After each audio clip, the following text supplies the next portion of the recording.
Hey guys, first fan of the night. First fan of the night. I'm gonna try and do this video real quick before I head to work. This is a small Fasco Parlour fan. I told you I had another fan coming today that could be lumped in with the whole Fasco category. This showed up today. Interesting for two reasons. One, from when I bought it, I don't know if this has happened to you guys. This has happened to me a bunch of times when you deal with a seller and they say, oh, I've got this fan for sale, and they show you a picture, and the pictures of like a fan that they're keeping in their house, but they think it's the same, or they show you a fan that they've already sold, but they think it's the same.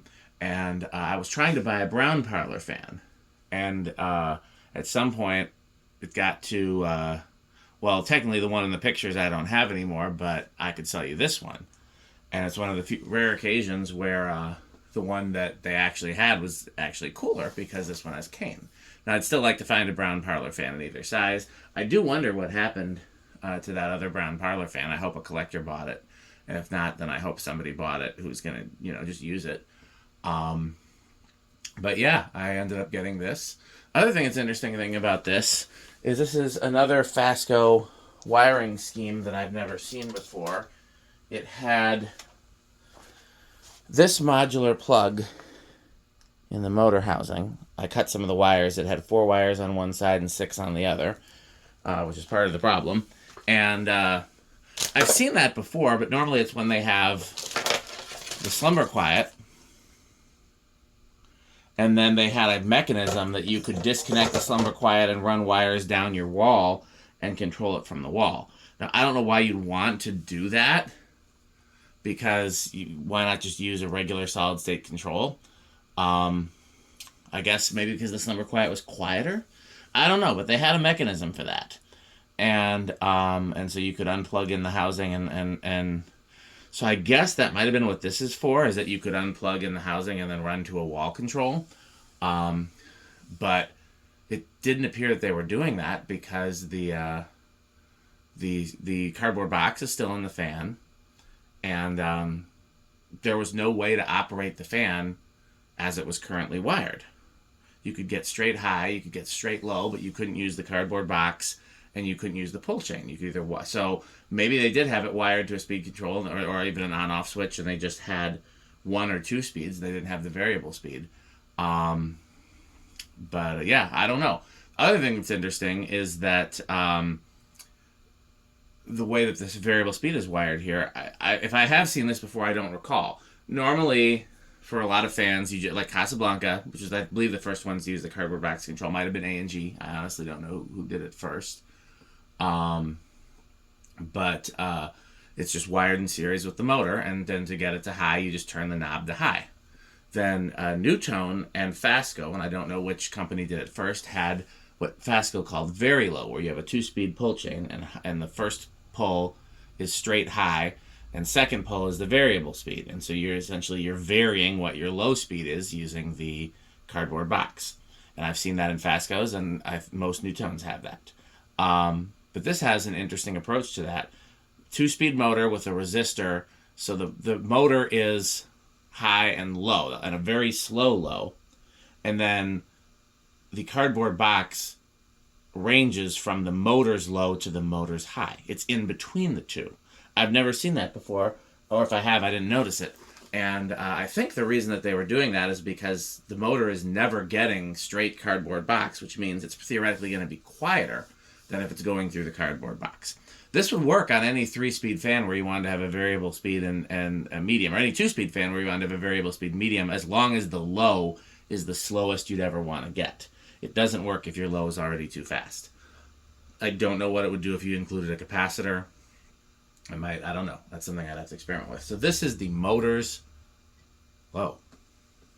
And you cannot get any slower than this using the cardboard box.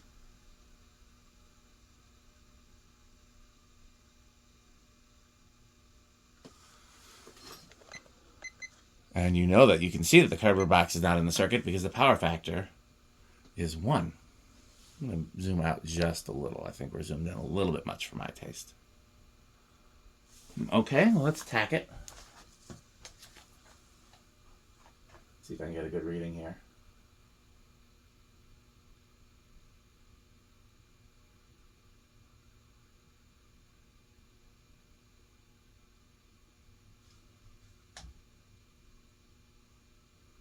not getting. Oh, there we go. 152. So we're going to go ahead and call that like 40. Alexa, what's 152 divided by 4? 152 divided by 4 is 38. Okay. So I'm just going to inch this up. Okay. Started to hum there. It's not silent. At least the low is silent. So this way you can get a silent low and a silent high.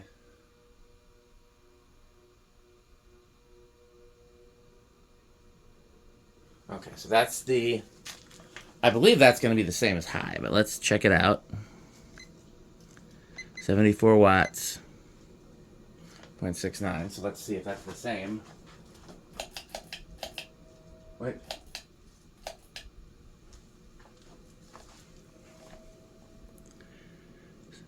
It's about the same. That's the negligibly different.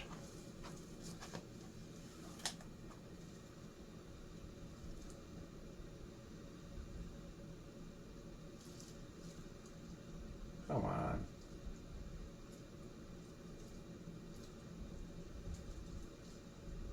I'm getting a very clean reading of 233, which I wonder if that's just picking up one blade and not all four.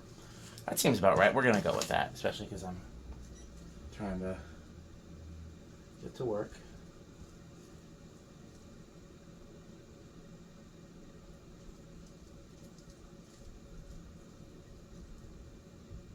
Pretty clean 570. So these are 38, so I'm going to have to do... Oh, I got a number for 38.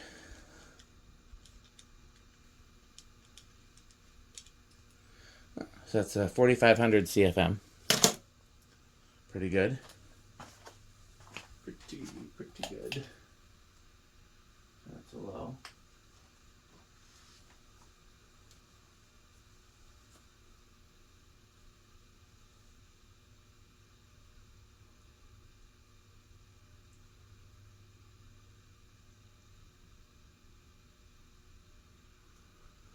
Yeah, I had this on the workbench and was staring at it for quite some time. I mean, not literally, but you know, I was looking at it and trying to figure out the wiring because I could easily figure out how to. I could easily figure out how to just, you know, rip out the modular connector and wire it how it would normally be wired, but I wanted to figure out what they intended. And it was just interesting because there was no direct connection from the switch housing to anything else. The switch housing just dead-ended at the modular connector. Where's the reverse switch? That must be on top.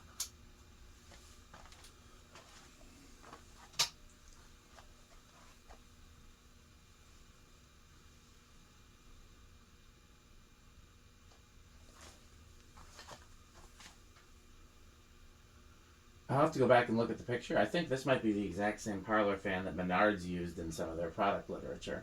If you look at their ceiling medallions, Menards had a picture of an Evergo 5-blade that they did sell Evergo, but I don't know if they ever sold that.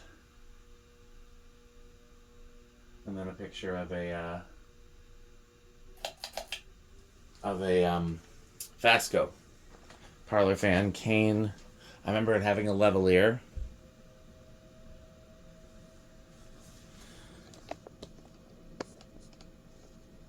I remember it having a lavalier. I remember it having a light. And I remember parts of it being polished and parts of it being antique. Okay. I think it'll start on 2. 1.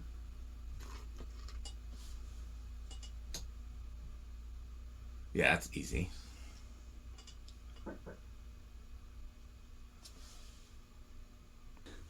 Joey and Nick just showed up. They're going to work with me today. I don't think you'll be able to see them because the camera's focused on the fan that I'm testing. But Joey will be in soon to say something obnoxious. Okay, so that's 3.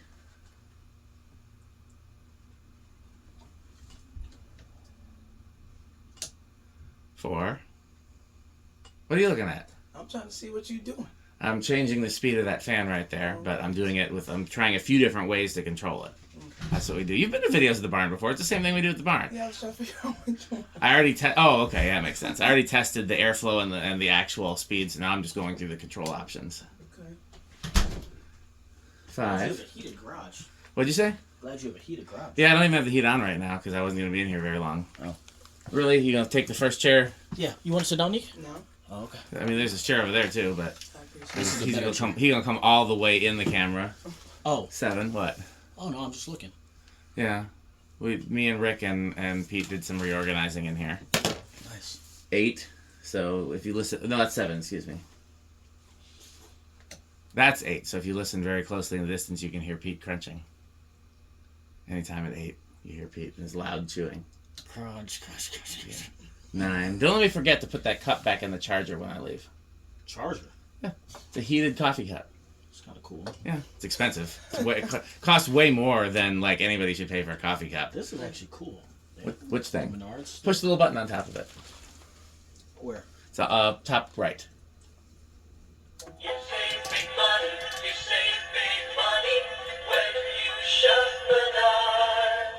While the 11. electrical appliances too, the savings 12. will always come right back to you. You'll save big money, you'll 13. save big money. Oh, you see Nick a little bit in the corner of the video. You can, I don't care. It doesn't... No, I ain't trying to be in it. Okay. This is actually new, man. Really? I didn't do anything. Except knock that over. 14. This fan must have did it. 15. I literally watched you do it. Oh, I was standing 16. 17. Is 17 over? Let me see. 17 is over. Actually, 16 might have been over. Let's see here. No, 16 is right on the nose. Okay. So let's see if it's how it performs differently. Do me a favor, stop it by hand, Nick. You're not gonna hurt yourself. Okay. It's not stopped. Thank you. Okay, so let's see if it's any noisier with this solid state than the one in the fan. It's like they're both the same electronics because the cardboard box and the triac-based control and the test rig are the same, but the difference is this one's wired between the motor coils and the one in the test rig is wired in series with the motor coils.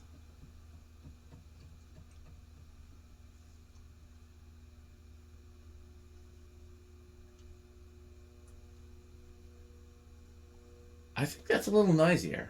I think it's loud, period. So maybe they did manage to make it quieter with that circuit. It's really hard to gauge. So I'll compare to that, and then would be to compare it to like, yeah, it's a little quieter. I pray that your ears are much better than mine. Why? Because I almost felt like it. I didn't hear a difference. There's not much of a difference. Oh. Okay, I'm going to assume big and rush, but these have been big and they've been small. 7.3, yeah, it's big and rush. Okay, I think we've tested everything. Can't do a Rick test. So, I will rank this very high. I will rank this very much. Push the Menards button again. That's what I think about it.